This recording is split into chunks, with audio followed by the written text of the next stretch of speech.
कल्पना कीजिए, आपने भगवान से कुछ भी नहीं मांगा, सिर्फ धन्यवाद कहा, और फिर जो मिला वो आपकी सोच से कहीं ऊपर था। यह कहानी उसी चमत्कार की है जहां मांगने से नहीं, आभार व्यक्त करने से जीवन बदलता है। अगर कभी आपको लगा हो कि ऊपर वाला सुन नहीं रहा, तो यह कहानी आपके लिए है। इस वीडियो को अंत तक देखिए, क्योंकि अंत में आप खुद को एक नए भाव, एक नई ऊर्जा और शायद एक नए आप के रूप में देखेंगे। तो चलिए शुरू करते हैं। सर्दी की एक सुस्त सुबह थी। कोहरा इतना घना कि सड़कों पर चलती गाड़ियों की रफ्तार भी जैसे रुक गई थी। अनिरुद्ध अपनी फटी जैकेट के भीतर सिमटता हुआ एक छोटे से चाय के ढाबे पर बैठा था। सामने धुआं उड़ाता हुआ मिट्टी का कुल्हड़ और आंखों में थकान, बेबसी और न जाने कितनी अधूरी उम्मीदें। उसने फिर से वही बात दोहराई जो वो हर सुबह दोहराता था, हे भगवान, कुछ तो कर दो, अब तो बहुत हो गया। उसकी नज़र आसमान की ओर उठी, जैसे वहां से कोई जवाब टपकने वाला हो, लेकिन वहां सिर्फ कोहरा था और गहरा सन्नाटा। अनिरुद्ध पिछले 1.5 साल से बेरोजगार था। पढ़ाई ठीक ठाक थी, डिग्री भी सही कॉलेज से थी, लेकिन न तो समय ने साथ दिया और न ही किस्मत। नौकरी के लिए इंटरव्यू पर इंटरव्यू, रिजेक्ट पर रिजेक्ट, कभी कभी तो जवाब भी नहीं आता था। माता पिता की आंखों में भी अब चिंता की जगह खामोशी उतर आई थी। उन्हें कुछ कहना नहीं पड़ता, उनके चेहरे की चुप्पी ही काफी थी। हर बार जब कुछ नहीं होता, अनिरुद्ध फिर मंदिर चला जाता। लेकिन मंदिर जाकर भी क्या करता? घंटी बजाता, दीप जलाता और फिर लंबी लिस्ट, हे भगवान, नौकरी दिला दो, घर की स्थिति सुधरवा दो, थोड़ा पैसा आ जाए, रिश्तों में सुधार हो जाए। वो मांगता ही चला जाता। उस दिन भी वो मंदिर गया और मन ही मन सोच रहा था, शायद आज भगवान को मेरी बात समझ आ जाए, शायद आज मेरी बारी हो। लेकिन जब अंदर पहुंचा तो देखा कि वहां कोई कीर्तन नहीं, कोई पुजारी नहीं, बस एक बुजुर्ग साधु एक किनारे पर बैठे थे, आंखें बंद किए, जैसे उन्हें इस संसार से कोई मतलब नहीं। अनिरुद्ध ने ध्यान नहीं दिया। वो सीधे भगवान की मूर्ति के सामने गया और अपनी पुरानी आदत के अनुसार आंखें बंद कर लीं और मांगे दोहराने लगा। उसका ध्यान तब भंग हुआ जब उसे महसूस हुआ कि कोई उसकी ओर देख रहा है। उसने आंखें खोलीं तो वही साधु उसे देख रहे थे। उनकी आंखें बिल्कुल स्थिर थीं, जैसे किसी ने उसमें सैकड़ों वर्ष का धैर्य भर दिया हो। वह एकटक अनिरुद्ध को देख रहे थे। अनिरुद्ध थोड़ा असहज हुआ, लेकिन फिर खुद से बोला, ये तो साधु लोग हैं, यूं ही देखते रहते होंगे। वह मुड़ा ही था कि साधु ने आवाज दी, बेटा। वह ठिठक गया। पीछे मुड़कर देखा तो साधु मुस्कुरा रहे थे। कितने सालों से मांगते आ रहे हो? साधु ने पूछा। अनिरुद्ध को लगा यह सवाल बड़ा अजीब है, लेकिन फिर उसने जवाब दिया, काफी सालों से, शायद भगवान को सुनाई नहीं देता। साधु हंसे, फिर बोले, भगवान सब सुनते हैं, लेकिन वो सुनते हैं जो तुम नहीं बोलते। अनिरुद्ध ने चौंक कर पूछा, क्या मतलब? मांगना छोड़ दो, बस धन्यवाद कहना शुरू करो, देखना जो नहीं मांगा वो भी मिलने लगेगा। अनिरुद्ध ने सोचा, ये तो बाबा कोई ज्ञान बांट रहे हैं, लेकिन क्या वाकई ऐसा संभव है? फिर भी वो बिना कुछ कहे सिर हिलाकर आगे बढ़ गया। पर उसके भीतर वो बात जैसे गूंजने लगी, धन्यवाद कहना शुरू करो। रात को घर आकर उसने पहली बार कोई पूजा नहीं की, कोई मांग नहीं की, बस धीमे से आंखें बंद की और बोला, भगवान, आज कुछ नहीं मांगूंगा, बस धन्यवाद कि आज जिंदा हूं, कि माँ पापा अब भी साथ हैं, कि चाय पीने को 10 रुपये भी थे। उसके मन में पहली बार एक सुकून सा उतरा जो उसे नहीं समझ आ रहा था। रात को नींद भी जल्दी आ गई, लेकिन आधी रात को वह अचानक उठ बैठा। एक सपना देखा था उसने। सपने में वह किसी अजनबी जगह पर खड़ा था जहां चारों ओर सफेद धुंध थी। उसके सामने एक छोटा दीपक जल रहा था और उसके पीछे एक विशाल द्वार। द्वार पर कुछ लिखा था, लेकिन कोहरे के कारण पढ़ा नहीं जा रहा था। तभी एक व्यक्ति प्रकट हुआ जो मुस्कुरा रहा था। चेहरा जाना पहचाना सा था, लेकिन वह यह पहचान नहीं पा रहा था कि कौन है। उस व्यक्ति ने केवल इतना कहा, अब तू तैयार है वो पाने के लिए जो तू कभी मांग भी नहीं पाया। और सपना यहीं टूट गया। सुबह उठकर वह कुछ उलझन में था। क्या यह महज एक सपना था या कोई संकेत? अब उसका मन भगवान से मांगने का मन नहीं करता था, बल्कि वह दिन में कई बार बिना किसी कारण सिर्फ धन्यवाद कह देता। धन्यवाद भगवान, आज बस चल रही है। धन्यवाद, खाना मिला। धन्यवाद, कुछ भी बुरा नहीं हुआ। धीरे धीरे कुछ बदलने लगा। सबसे पहले उसके भीतर। वह पहले चिड़चिड़ा रहता था, अब थोड़ा शांत हो गया। जहां पहले वो दूसरों से उम्मीद करता था, अब खुद पहल करने लगा। मां को बिना कहे पानी देना, पिताजी के चश्मे को साफ करना, बहन से हालचाल पूछना, ये सब जैसे अपने आप शुरू हो गया। एक दिन उसका पुराना दोस्त अर्जुन अचानक मिलने आया। बोला, मैं एक स्टार्टअप में काम कर रहा हूं, हमारी टीम में एक बंदा कम है, तू चाहे तो तेरे लिए बात कर सकता हूं। अनिरुद्ध चौंक गया। बिना मांगे नौकरी की बात। अर्जुन ने उसका सीवी लिया और अगले ही दिन फोन आया, आपको इंटरव्यू के लिए बुलाया गया है। वो दिन भी आया। इंटरव्यू से एक रात पहले उसने बस यही कहा, भगवान कुछ मांग नहीं रहा, बस धन्यवाद, जो होगा स्वीकार। सुबह इंटरव्यू में गया। जो सवाल पूछे गए जैसे पहले से वो जवाब जानता हो। उसने खुद को पहले कभी इतना शांति से बोलते नहीं सुना था। 3 दिन बाद कॉल आया, आप सिलेक्ट हो गए हैं। वह कुछ क्षणों तक कुछ कह ही नहीं पाया। उसका दिल धड़क रहा था, लेकिन खुशी से ज्यादा उसे उस साधु की बात याद आ रही थी। धन्यवाद कहो। वह मंदिर गया, लेकिन इस बार हाथ जोड़कर सिर्फ एक बात कही, आज मांगना भी भूल गया, धन्यवाद धन्यवाद। मंदिर में वो साधु नहीं थे, लेकिन उसकी आंखें खुद से कह रही थीं, वो यहीं है कहीं। रात को फिर वही सपना। इस बार धुंध थोड़ी कम थी, दीपक पहले से तेज था और अब द्वार पर लिखा था, कृतज्ञता द्वार। द्वार अब भी बंद था, लेकिन अब वह जानता था कि दरवाजा खोलने की चाबी मांग में नहीं, धन्यवाद में है। अनिरुद्ध की जिंदगी अब बिल्कुल वैसी नहीं थी जैसी कुछ महीने पहले थी। बाहर से शायद कोई कहे कि एक साधारण नौकरी मिल गई, बस यही तो फर्क पड़ा होगा, लेकिन अंदर से वह अब एक नया इंसान बन रहा था। उसकी दिनचर्या बदल चुकी थी। अब वह सुबह उठते ही किसी शिकायत से दिन की शुरुआत नहीं करता, बल्कि हर दिन अपने भीतर से एक आवाज निकलती, धन्यवाद। कभी खिड़की से आती धूप देखकर, तो कभी माँ के बनाए हुए गर्म पराठों को देखकर, तो कभी उस पुरानी घड़ी को देखकर जो अब भी सही समय दिखा रही थी। अब उसे हर चीज में कोई ईश्वरीय संकेत नजर आता, जैसे ब्रह्मांड उसके जीवन को एक नई तरह से बुन रहा हो। वह एक नई आदत का हिस्सा बन चुका था। हर रात सोने से पहले एक छोटी सी डायरी में 5 बातें लिखता, जिनके लिए वह उस दिन कृतज्ञ था, और फिर उसी डायरी के आखिर में धीरे से लिखता, हे प्रभु, आज कुछ नहीं मांगता, सिर्फ धन्यवाद कि आपने आज फिर मुझे जीवन दिया, बाकी तो जो देना हो आपकी इच्छा। कई बार जब वो लिखता तो अचानक उसकी आंखें भर आती। कोई विशेष कारण नहीं होता, लेकिन एक गहराई होती जो भीतर से छू जाती। यह आंसू अब दुख के नहीं थे, ये आभार के आंसू थे, और शायद यही वो बदलाव था जिसकी उसने कभी कल्पना भी नहीं की थी। एक शाम ऑफिस से लौटते वक्त मेट्रो स्टेशन पर भीड़ में से किसी ने उसके कंधे पर हाथ रखा। अनिरुद्ध ने पलटकर देखा, वो वही साधु थे जिनसे उसकी पहली मुलाकात मंदिर में हुई थी। इस बार उनका चेहरा और अधिक शांत और आंखें पहले से भी गहरी लग रही थीं। बेटा, साधु ने कहा, अब द्वार दिखने लगा ना? अनिरुद्ध आश्चर्यचकित था। उसने किसी को अपने सपनों के बारे में नहीं बताया था, फिर भी साधु को सब पता कैसे? हाँ बाबा, लेकिन वो अब भी बंद है। साधु मुस्कुराए, अब बंद है क्योंकि तुम अब भी थोड़ी आशा लगाए बैठे हो कि कुछ बदल जाए, पर धन्यवाद का अर्थ है, जो है वही पूर्ण है। द्वार तब खुलेगा जब तुम वर्तमान को ही प्रभु का प्रसाद मान लो। अनिरुद्ध कुछ समझ रहा था, कुछ नहीं, लेकिन उसके भीतर कुछ हिलने लगा था। वह झुका और साधु के चरण छूना चाहा, लेकिन जब वह नीचे उठा तब तक साधु वहां नहीं थे। भीड़ थी, शोर था, लेकिन साधु जैसे हवा में विलीन हो गए थे। उस रात सपना फिर आया। इस बार द्वार पहले से अधिक स्पष्ट था, लेकिन इस बार वहां एक पुकार थी। कोई उसे बुला रहा था, धीमी सी दिव्य आवाज में, आजा, द्वार तेरे भीतर है। वह चौंक कर उठ गया। दिल की धड़कनें तेज थीं, लेकिन डर नहीं था, एक शांत रोमांच था। अब वह जान गया था कि इस यात्रा में हर दिन कोई संकेत छिपा है। ऑफिस में अब उसका एक अलग सम्मान बनने लगा था। उसका व्यवहार सबको भाता। कोई कुछ पूछता तो वह बड़े धैर्य से सुनता। जहां बाकी लोग सिर्फ काम के लिए आते, वहां अनिरुद्ध के पास हर किसी के लिए एक मुस्कान, एक शुभकामना होती। वह सबका ध्यान रखता, लेकिन न किसी से कुछ मांगता, न अपेक्षा करता। उसका बॉस अक्सर सोचता, इस लड़के में कुछ तो है, एक अजीब सी शांति है जो किसी ट्रेनिंग से नहीं आती।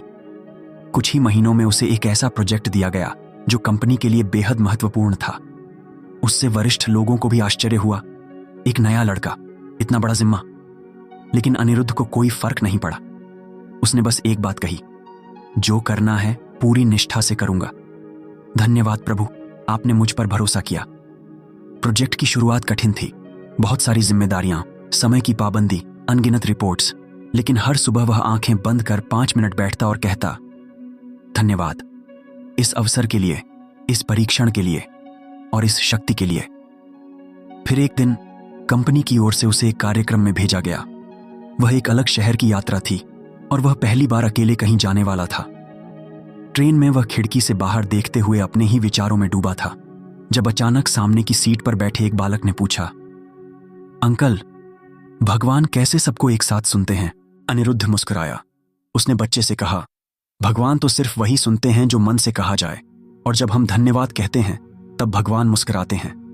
बच्चा फिर बोला, तो क्या भगवान मुस्कुराते हुए कुछ दे भी देते हैं? हाँ, अनिरुद्ध ने कहा, लेकिन तब जब हम कुछ मांगते नहीं।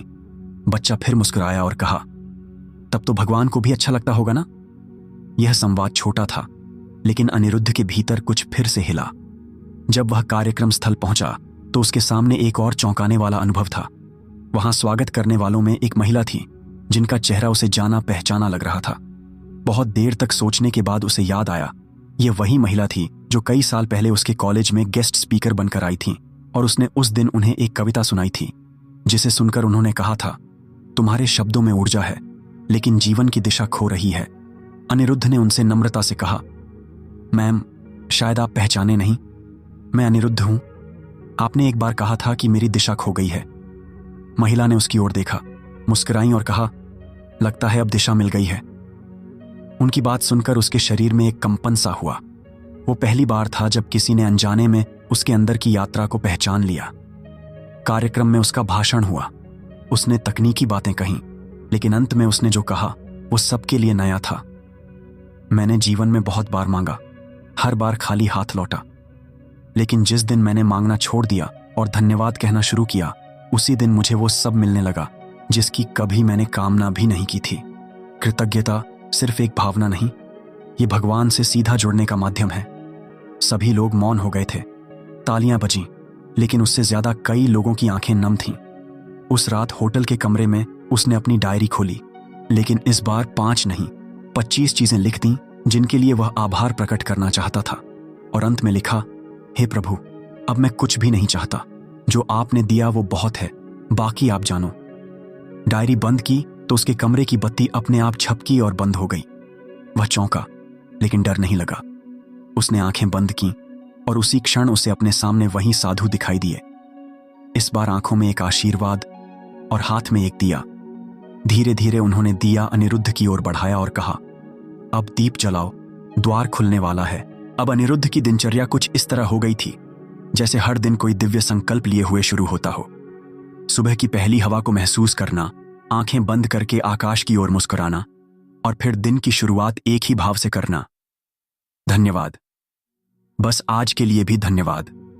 अब वह किसी खास चीज का इंतजार नहीं करता था, न ही किसी नतीजे की चिंता थी। वह हर सुबह को एक नई शुरुआत मानता और हर रात को एक संतोषपूर्ण समाप्ति। उसके भीतर कोई द्वंद्व नहीं रहा था, न कंपैरिजन्स, न कंपटीशन, न जेलसी, न ही डर। वो जैसे समय के पार जीने लगा था, जहां हर क्षण में उसे प्रभु का कोई अदृश्य स्पर्श महसूस होता। कंपनी में उसका प्रोजेक्ट बहुत सफल रहा। इतने जटिल टारगेट्स और चैलेंजेस के बावजूद सब कुछ समय पर और सुंदरता से पूरा हुआ। अनिरुद्ध को उस पर बहुत सारी सराहनाएं मिली और उसे प्रमोशन के साथ साथ कंपनी के स्पेशल गाइडेंस प्रोग्राम का नेतृत्व करने का प्रस्ताव भी मिला। लेकिन अनिरुद्ध अब इन उपलब्धियों को प्राप्ति नहीं, प्रसाद मानता था। वह ऑफिस में एक खास चीज शुरू करता है, ग्रैटिट्यूड सर्कल। हर शुक्रवार टीम के सारे सदस्य एक साथ बैठते और अपनी उस एक चीज को साझा करते जिसके लिए वो उस हफ्ते में कृतज्ञ हैं। शुरुआत में लोग इसे औपचारिकता समझते थे, लेकिन धीरे धीरे सभी को इसका असर महसूस होने लगा। तनाव घटने लगा, आपसी मतभेद कम होने लगे और टीम की बॉन्डिंग गहरी होती चली गई। सबको लगता था हम सिर्फ काम नहीं कर रहे, हम एक दूसरे को जी रहे हैं। एक दिन अनिरुद्ध को एचआर से कॉल आया, आपको एक नए सीएसआर प्रोजेक्ट की जिम्मेदारी देनी है, ऑर्फनेज अपलिफ्टमेंट की। हम चाहते हैं कि आप उस प्रोजेक्ट को अपने तरीके से आगे ले जाएं। उसने तुरंत हाँ कर दी। कुछ ही दिनों बाद वो एक अनाथ आश्रम पहुंचा। शहर के बाहरी हिस्से में एक पुरानी इमारत जिसमें रहने वाले थे वे बच्चे जिनके पास कोई नहीं था। वहां उसने जो देखा वो उसका दिल पिघला देने वाला था। फटे हुए बिस्तर, सीमित खाना और उन बच्चों की आंखों में वो इंतजार जो शायद सालों से जवाब ढूंढ रहा था। लेकिन जो सबसे अधिक चौंकाने वाली बात थी वह थी एक बच्चा, लगभग 10 साल का। नाम था अंश। वो हर किसी से अलग था, हमेशा मुस्कुराता, और जब भी उससे कुछ पूछा जाता तो जवाब में सिर्फ यही कहता, धन्यवाद। अनिरुद्ध ने पूछा, तुम हर बात पर धन्यवाद क्यों कहते हो बेटा? अंश ने बड़ी सादगी से जवाब दिया, क्योंकि अगर आज कुछ मिला है तो कल और ज्यादा मिल सकता है, लेकिन अगर आज भी नाराज रहा तो कल शायद कुछ भी ना मिले। उसके ये शब्द अनिरुद्ध को भीतर तक हिला गए। उसने तुरंत वहां एक ग्रैटिट्यूड बोर्ड लगवाया, जहां बच्चे हर दिन एक लाइन लिखते कि वो किस चीज के लिए आभारी हैं। कुछ ही हफ्तों में वहां का माहौल बदलने लगा। वहां अब सिर्फ जरूरतें नहीं थीं, वहां उम्मीदें भी थीं। वहां अब केवल भूख नहीं थी, वहां भावनाएं थीं। वहां सेवा करते हुए अनिरुद्ध को अपने पुराने स्वभाव की झलक मिली। वो जो हर वक्त शिकायत करता था, जो हर बात में दुख ढूंढता था।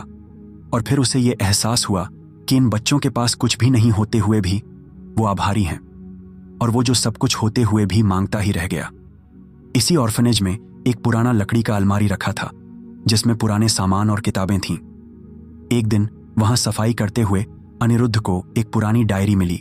डायरी पर कुछ नहीं लिखा था, बस एक सिंपल सिंबल बना था, एक दीपक। वह एक पल को चौंका। वह वही दीपक था जो उसके सपनों में बार बार दिखाई देता था। उसने धीरे से डायरी खोली। पहला पृष्ठ खुला और लिखा था, धन्यवाद वो मंत्र है जो द्वार खोलता है, बाहर का नहीं, भीतर का। और जब भीतर का द्वार खुलता है तो वहां सिर्फ भगवान ही होते हैं। हर पृष्ठ पर कुछ ऐसी पंक्तियां थीं जो अनिरुद्ध को जैसे किसी और ही दुनिया में ले जाती थीं। मांगने से ब्रह्मांड तुम्हें सुनता है, लेकिन जब तुम धन्यवाद कहते हो तो ब्रह्मांड तुम्हारे लिए काम करने लगता है। किसी दिन जब तू सिर्फ इस बात के लिए धन्यवाद देगा कि तेरा श्वास अब भी चल रहा है, तब ब्रह्मांड तुझ में नया जीवन डाल देगा। और अंत में आखिरी पृष्ठ पर वही साधु की लिखावट में, जिस दिन तू ये डायरी पाएगा, समझ लेना कि तुझ में दीपक जल चुका है। अब तू खुद दीपक है, अब तू ही वो द्वार है। और उसी पृष्ठ पर नीचे लिखा था, अनिरुद्ध। वो सिहर गया। उसने किसी को नहीं बताया था कि उसका नाम क्या है। ये डायरी यहां कैसे पहुंची? ये कैसे संभव है कि उस पर उसका नाम पहले से लिखा हो? वह बाहर निकला। सांसें तेज थीं, लेकिन हृदय शांत था। उस रात सपना फिर आया, लेकिन इस बार द्वार खुला हुआ था। दीपक के पास अब एक और दीपक था। दोनों एक साथ जल रहे थे। वहां वह चेहरा भी दिखा जो मुस्कुराते हुए बोला, अब तू मांगने वालों में नहीं, देने वालों में है। सुबह उठते ही उसने अपनी जॉब से छुट्टी ली और अगले महीने तक ऑर्फनेज में ही सेवा देने का निर्णय लिया। अब वह बच्चों के लिए मेडिटेशन सेशंस लेने लगा। छोटे बच्चों को अपने ही शब्दों में सिखाता, जैसे तुम खाने से पहले भगवान को धन्यवाद कहते हो, वैसे ही जब कुछ बुरा भी हो तब भी कहो, धन्यवाद प्रभु, आपने मुझे सिखाया। एक दिन एक बच्ची ने पूछा, अगर कोई बहुत बुरा करे तब भी धन्यवाद बोलना चाहिए? अनिरुद्ध मुस्कुराया, हाँ, क्योंकि उस बुरे के जरिए तुम मजबूत बनते हो। अब उसे समझ आ गया था कि ईश्वर के खेल में कोई घटना अप्रसाद नहीं होती। हर क्षण, हर अनुभव, हर व्यथा भी एक तरह का प्रसाद है। कई महीनों बाद जब वह अपने ऑफिस लौटा तो उसका स्वागत एक लीडर की तरह हुआ। कंपनी के डायरेक्टर्स ने कहा, हमने तुम्हें CSR हेड बनाने का निर्णय लिया है। हम चाहते हैं कि तुम भारत के अलग अलग हिस्सों में ग्रेटिट्यूड सेंटर्स खोलो। उसका गला भर आया। उसने सिर झुकाकर बस यही कहा, प्रभु धन्यवाद। रात को जब उसने अपनी पुरानी डायरी खोली तो पहले पृष्ठ पर कुछ नया लिखा हुआ था जो पहले वहां नहीं था। अब मांगने का समय नहीं, अब देने का समय है। अब तू वरदान है, अब तू ही दीपक है, अब तू ही द्वार है। अब वह जीवन नहीं था जिसे पहले अनिरुद्ध जीता था। अब न वह सुबह काम पर जाने वाला एक सामान्य व्यक्ति था, न ही वह रात को थके हुए दिल से सोने वाला कोई और। अब वह हर दिन जागता था, एक सेवा, एक प्रकाश और एक मौन उद्देश्य के साथ। उसका नाम अब शहरों में जाना जाने लगा था, लेकिन न किसी सेलिब्रिटी की तरह, न किसी उद्यमी की तरह। लोग उसे पहचानते थे दीपक वाले गुरु के नाम से। वह जो मांगने की जगह धन्यवाद का पाठ सिखाता था, जिसे देखकर लोग कहते, इसकी आंखों में शांति दिखाई देती है। उसने गांव में अपने पुश्तैनी घर के पास एक छोटा सा स्थान बनवाया था। वहां कोई गेट नहीं था, कोई तामझाम नहीं, बस एक पत्थर पर उकेरे हुए शब्द, धन्यवाद से द्वार खुलते हैं। वहां हर शनिवार और रविवार लोग आने लगे। कोई डॉक्टर था, कोई ड्राइवर, कोई गृहिणी, कोई विद्यार्थी। सब एक ही बात को समझने आते कि जीवन जब उलझ जाए तो शायद शिकायत नहीं, कृतज्ञता ही उसका उत्तर हो। वहां वो ना कोई उपदेश देता, ना कोई किताब पढ़ाता, बस कहता, आज से हर सुबह 5 बातों के लिए धन्यवाद कहना शुरू करो। कोई नहीं सुनेगा तो कोई बात नहीं, लेकिन एक दिन तुम्हारा खुद का हृदय तुम्हें सुन लेगा और वही दिन बदल जाएगा। धीरे धीरे यह स्थान एक ग्रैटिट्यूड स्थल बन गया। लोग वहां चुपचाप बैठते, अपनी डायरी में लिखते, कभी कभी मौन में रोते और मुस्कुराते। एक दिन वहां एक वृद्ध महिला आई, बहुत साधारण कपड़ों में, कांपते हाथों से चलती हुई। उनके पीछे एक युवती थी जो उन्हें सहारा दे रही थी। अनिरुद्ध ने उन्हें बैठाया और जल पिलाया। वृद्धा ने कहा, बेटा, मैं तुझे खोजती रही। तू वही है ना जो साधु की बात सुनकर बदल गया था? अनिरुद्ध ठिठक गया। उसने पूछा, आपको कैसे पता? वृद्धा मुस्कुराई, क्योंकि वह साधु मेरे पति थे और ये उनकी डायरी थी। अनिरुद्ध की आंखों से अश्रुधारा बहने लगी। वह चुपचाप बैठ गया। वृद्धा ने आगे कहा, जब वे जीवित थे कहते थे, मैं एक दीपक ढूंढ रहा हूं जिसे मैं ये आग दे सकूं और जो खुद जलकर दूसरों को रोशन कर सके। लगता है उन्होंने तुझे ढूंढ लिया था। अनिरुद्ध ने उनकी हथेली अपने माथे से लगाई और कहा, मां, उन्होंने मुझे जीवन दिया और दीपक भी। फिर वह उठा और अपने बनाए हुए छोटे मंदिर के पास गया। वहां पहले से एक दीपक जल रहा था, लेकिन आज उसने एक नया दीपक जलाया और वृद्धा को सौंप दिया। मां, अब आप इसे जलाकर सबको देना। ये अब सिर्फ मेरा नहीं रहा। उस दिन सैकड़ों लोगों की आंखों में आंसू थे, लेकिन वे आंसू दुख के नहीं, आनंद और भक्ति के थे। उसी रात वह गहरी ध्यान अवस्था में चला गया। उसके सामने वही दृश्य आया, वही द्वार, वही दीपक। लेकिन इस बार द्वार के पार कुछ और था। एक विशाल आकाश, नीला, शांत, मौन।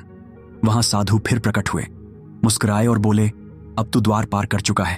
अब तू खुद एक द्वार है और तुझसे हजारों के द्वार खुलेंगे। फिर उन्होंने हाथ में एक चाबी दी और कहा, जब कोई सच्चे भाव से धन्यवाद कहे तो ये चाबी उसके भीतर स्वतः पहुंच जाएगी।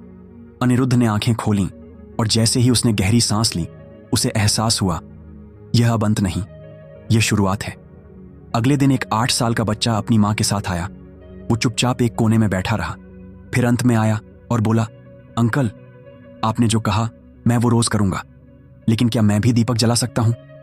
अनिरुद्ध ने उसकी आंखों में देखा। वह वही चमक थी, वही पवित्रता। उसने दीपक दिया और जैसे ही बच्चा उसे जलाने के लिए झुका, हवा से वो दीपक नहीं बुझा, बल्कि उसकी लौ और ऊंची हो गई। सब चकित रह गए। अनिरुद्ध बस मुस्कुराया और मन ही मन कहा, अब ये चेन कभी रुकेगी नहीं।